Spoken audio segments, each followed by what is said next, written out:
Les entrevues ont eu lieu tout au long de la journée à l'Élysée, loin des caméras. Emmanuel Macron a commencé à recevoir les chefs des principaux partis présents à l'Assemblée nationale. La fin de la fameuse période de décantation et il va bien falloir désigner un nouveau Premier ministre. Ce pourrait être mardi, après les tout derniers rendez-vous. On fait le point sur ce qui a filtré de ces entrevues avec Thibaut Petit et Céla Bougriou. Lucie Castet au centre du jeu. C'était la stratégie employée ce matin par les dirigeants du nouveau Front populaire, dans l'espoir de l'avoir nommée Première ministre. Face à Emmanuel Macron, la gauche s'est montrée ouverte au compromis. Nous lui avons dit que c'était à la force politique arrivée en tête, le nouveau Front populaire, de composer un gouvernement, puis ensuite d'aller construire des coalitions avec les partenaires politiques au Parlement. 1h30 d'échange avec le président de la République, pendant laquelle Lucie Castet a endossé le premier rôle. C'est Lucie Castet qui a été l'interlocutrice d'Emmanuel Macron. Il y a eu quelques questions de certains, mais c'est elle qui a mené la discussion. Pour le nouveau Front populaire, pas question de former un gouvernement sans la France insoumise. Et c'est là que ça coince.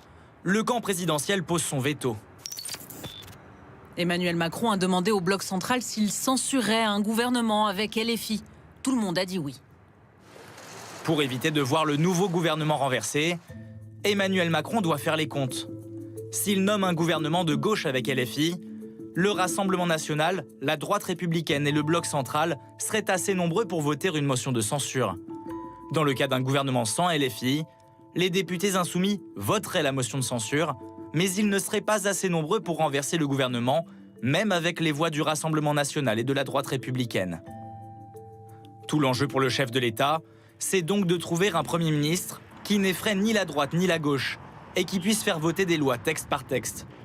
Pour ses adversaires, pas question d'alliance de principe avec le camp présidentiel. Nous ne participerons à aucune coalition gouvernementale.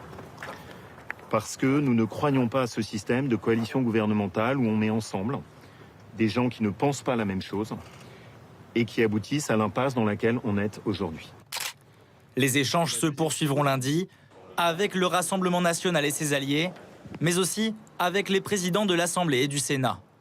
En cas de blocage, Emmanuel Macron pourrait prendre la parole pour annoncer de nouvelles consultations et retarder encore un peu plus l'annonce de son nouveau Premier ministre.